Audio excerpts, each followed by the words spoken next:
In today's video, we're going to break down the classic 4/4 march, the Battle of Waterloo. Stay tuned.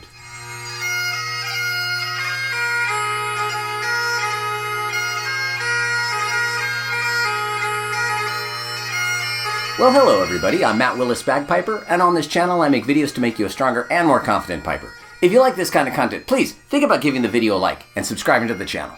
I also teach Skype and online lessons if you want more personalized instruction, but more on that later.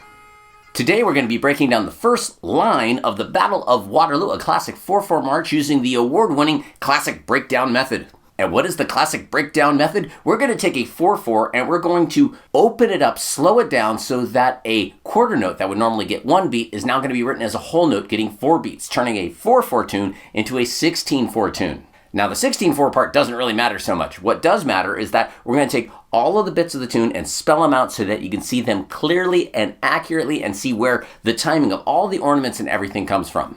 That's right, we're taking all of the individual grace notes from the ornaments like a C doubling or a grip, and we're spelling them out so you can see exactly how they're played on this stick right here. And Thistle tier members of my Patreon community and higher have access to the entire tune plus 10 play-along MP3 files of this tune in the quarter speed, half speed, and full speed versions in 2 tunings, so you can almost certainly find one that will go along with your practice chanter. So if you want the full tune, consider heading over and supporting the channel on the Patreon. In the description below, you'll find a link to the document we have right here, so go ahead, print that out, put it on a tablet, have it in front of you so you can follow along.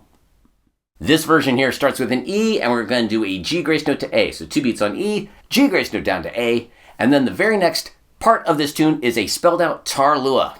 So for the tarlua, we're going to head down to a low G, separate it with a D grace note, head up with an E grace note to another A, hold that for 2 beats. Then we're going to do a D grace note up to B, so that's going to be the pointer and ring finger coming up together with the pointer finger coming down smartly to close that D grace note and sound that B. Then a G grace note down into a low A. This is the beginning of a low A doubling, but again, spelled out in this classic breakdown. The A in the middle of the ornament is now drawn as a 8th note, separated by a D grace note to the next A. And in this case, we're going to go straight down to low G and separate that low G with a G grace note. I have the metronome set at 80, but pick a speed that you can reliably perform all of the stuff we're talking about here.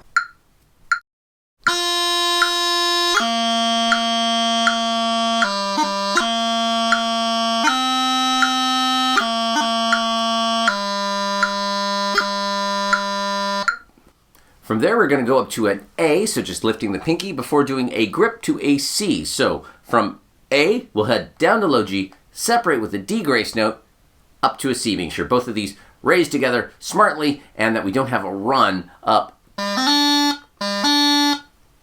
Kind of leading with that middle finger, if you will, to make sure you get to that C good and clean. Let's just do that A, grip to C, again, spelled out right here.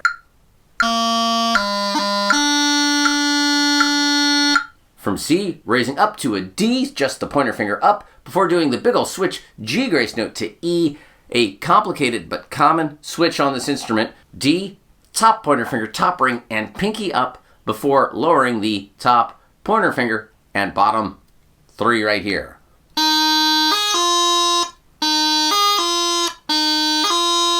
This is one worth working out and getting good and clean on its own. It's a problematic change. There's 5 fingers involved, but D to E with that G grace note, very common change. Get it clean. We'll start back at the beginning and get all the way to this G grace note to E in the second measure.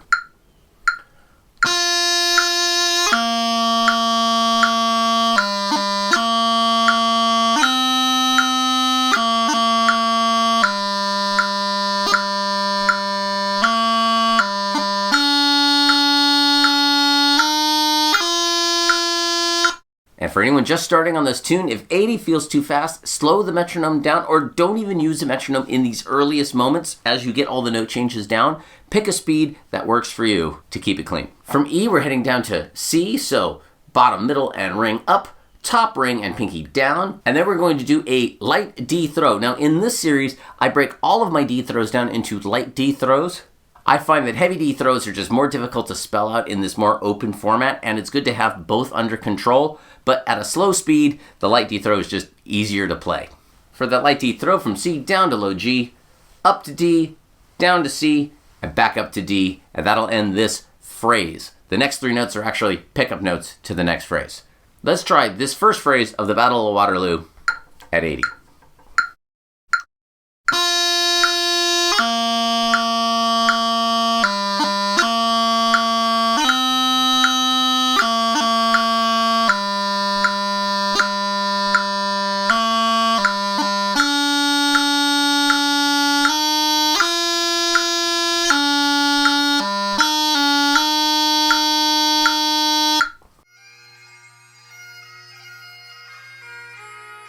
Coming into phrase 2, off of that D, we're doing that big switch back up G grace note to E that we just spoke about a moment ago.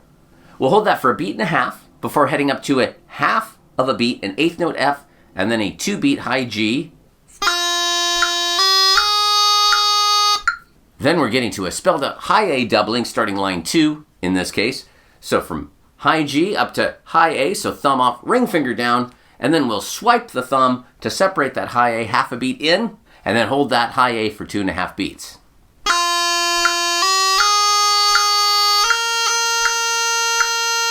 From that high A, we're heading back to high G, so ring finger off, thumb down, high A grace note to E. So from G, we're going to get the thumb off, not return the ring finger. And then we're lowering to an E, so that's the thumb, pointer, and middle smartly coming down together at exactly the same time. And here's a case where trying to make this quicker rather than slow might be helpful. If you try to take too much time in playing that high A grace note, it's likely the hand is going to kind of move off of the chanter. We don't want that. So kind of getting a nice snug high A, actually in this case, makes it a bit easier. Verse. And trying to find the holes. Then we're on that E for 2 beats before switching down to D. So the 3 up, 2 fingers down there. Now we're on D. And heading up to an E doubling. So that's going to be another G grace note to E. I told you, these G grace notes from D to E, very common. We're doing another one right now. And then to make it a doubling, we're going to use an F grace note, the middle top finger, to separate that E into 2 parts. Let's start at the end of the first line here, that G grace note to E, and get all the way through this spelled out E doubling.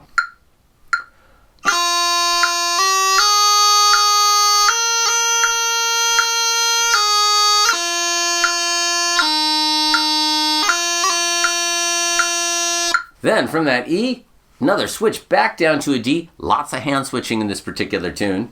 And then we're going down to a spelled out B doubling. So from D, G grace note to B, top pointer up, pinky up, and then the top pointer finger, bottom pointer finger, and middle pointer finger down to get that G grace note to B. And then we'll separate it with a D grace note to B into a second B before heading down just to an A, lowering the ring finger.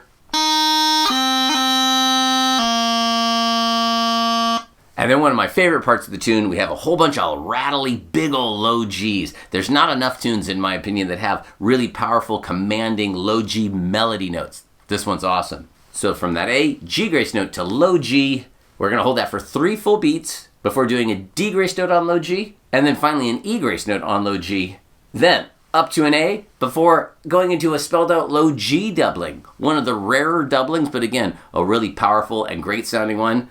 G grace note to low G, D grace note just half a beat later to make it a second low G. And we're going to hold that for 3.5 beats. And technically that's the end of this phrase, but I did want to work the next 3 notes, which are the pickups into the next line.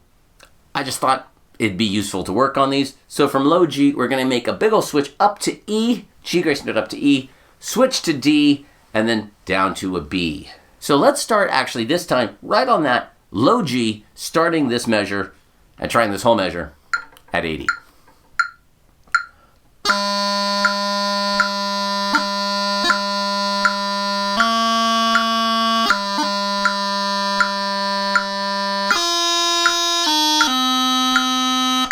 Now let's do the entirety of this second line, starting with the 3 pickup notes at the end of line 1.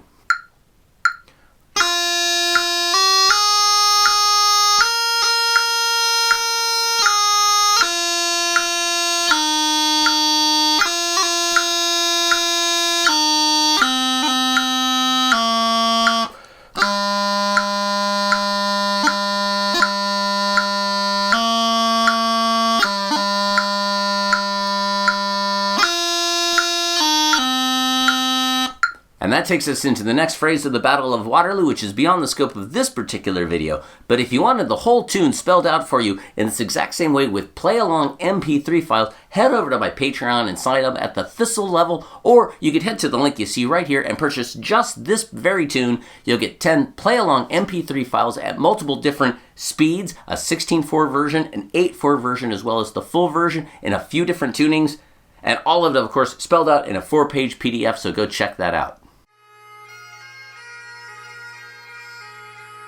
Moving into half speed, we're going to take the same first two phrases of this tune, but now it's an 8/4 time. What was originally a quarter note is now a half note as opposed to a whole note, which is what it was in the 16/4 version. So again, it's just twice as long, not 4 times as long. So we're going to start hearing something much more similar to the full speed melody, though again, it's going to be at half speed. In any case, we've already talked about how to make all the changes, so let's go ahead and just play this half speed version at 80 beats per minute from the top.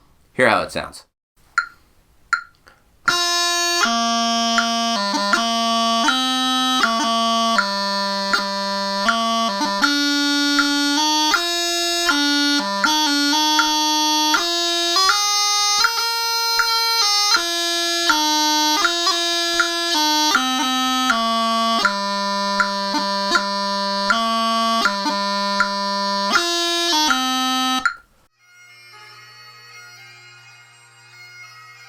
Now let's try this tune at full speed, but you'll see in the document there are 2 full speed versions. The first, you see the ornaments still spelled out as individual notes. So the sounding tones within an ornament, the G's in a taralua, the C in the middle of a C doubling, they're written out as actual 30-second notes in this third chunk of music here. At the bottom, you can see them spelled out as their normally written embellishments. The problem with the normally written embellishments, it doesn't make it clear where you're stealing the time from for any given part of this, where the one above it makes it a little bit more clear, but 30-second notes are hard to read, so it's a toss-up on which one's easier. In any case, they're played the same. So I'm just going to play this once, and you look at which one of these two is easier for you to read. We're going to take the metronome down to 72 to play this at full speed. Again, the Battle of Waterloo, first 2 phrases.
And if you want the rest of the tune, go check out the Thistle tier and above on my Patreon, or check out this tune at the link you see right here. It's about the cost of a cup of coffee, and you can get a great melody under your fingers, cleaned up and under control. So, think about it.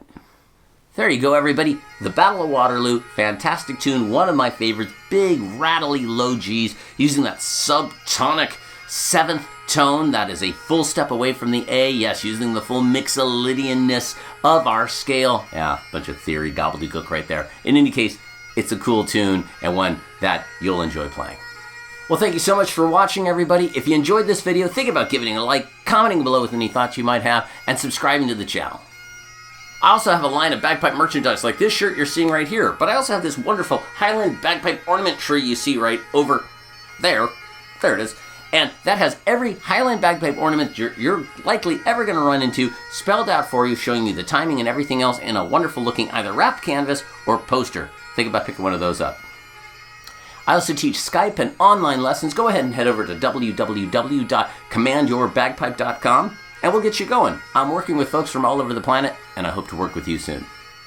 And a special shout out to all the awesome members of my Patreon community whose names you'll see scrolling up right now. If you'd like to add your name to this list, I'd love to, well, get your name in the credits here. The support means more than you know and makes this channel possible. So thank you all so very much.